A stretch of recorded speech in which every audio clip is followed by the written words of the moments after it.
ताजमहल के 5 रहस्य जानकर चौंक जाएंगे। नमस्कार दोस्तों, ताजमहल किसने बनाया, यह रहस्य आज भी बरकरार है।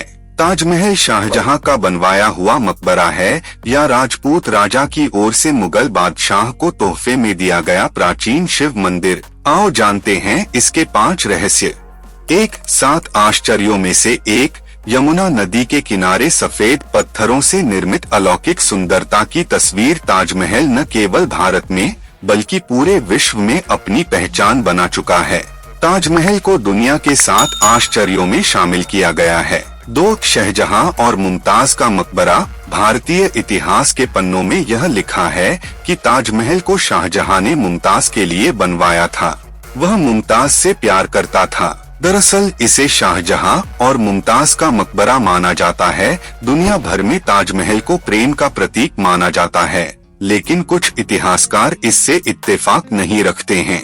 इतिहासकार पुरुषोत्तम ओक ने अपनी पुस्तक में लिखा है कि शाहजहां ने दरअसल वहां अपनी लूट की दौलत छुपा रखी थी, इसलिए उसे कब्र के रूप में प्रचारित किया गया। क्या प्रेम एक झूठ था? प्रसिद्ध शोधकर्ता और इतिहासकार पुरुषोत्तम नागेश ओक ने ताजमहल के रहस्य से पर्दा उठाया है। ओक अनुसार जयपुर राजा से हड़प किए हुए पुराने महल में दफनाए जाने के कारण उस दिन का कोई महत्व नहीं। पुरुषोत्तम अनुसार क्योंकि शाहजहां ने मुमताज के लिए दफन स्थान बनवाया और वह भी इतना सुंदर, तो इतिहासकार मानने लगे कि निश्चित ही फिर उनका मुमताज के प्रति प्रेम होना ही चाहिए। तब तथाकथित इतिहासकारों और साहित्यकारों ने इसे प्रेम का प्रतीक लिखना शुरू कर दिया। उन्होंने उनकी गाथा को लैला मजनू, रोमियो जूलियट जैसा लिखा, जिसके चलते फिल्में भी बनी और दुनिया भर में ताजमहल प्रेम का प्रतीक बन गया। यह झूठ आज तक जारी है। मुमताज से विवाह होने से पूर्व शाहजहां के कई अन्य विवाह हुए थे। मुमताज की मृत्यु पर उसकी कब्र के रूप में एक अनोखा खर्चीला ताजमहल बनवाने का कोई कारण नजर नहीं आता।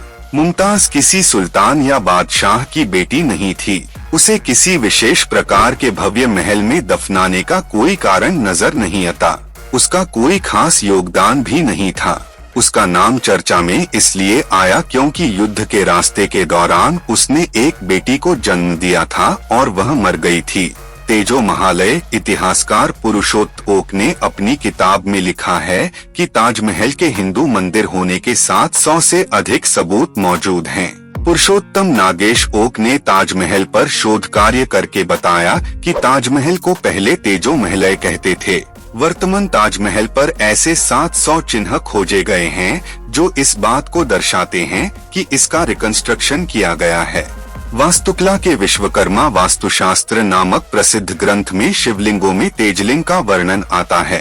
ताजमहल में तेजलिंग प्रतिष्ठित था, इसीलिए उसका नाम तेजो महालय पड़ा था। तेजो महालय उर्फ ताजमहल को नागनाथेश्वर के नाम से जाना जाता था, क्योंकि उसके जलहरी को नाग के द्वारा लपेटा हुआ जैसा बनाया गया था। यह मंदिर विशालकाय महल क्षेत्र में था।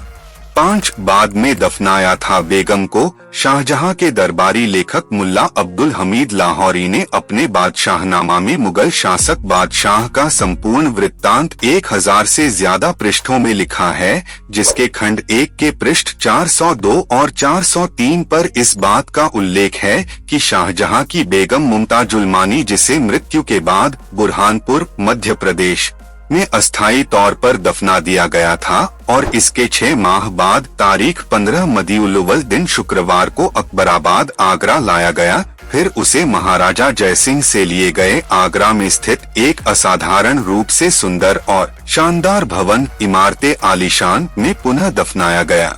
लाहौरी के अनुसार राजा जयसिंह अपने पुरखों की इस आलीशान मंजिल से बेहद प्यार करते थे, पर बादशाह के दबाव में वे इसे देने के लिए तैयार हो गए थे।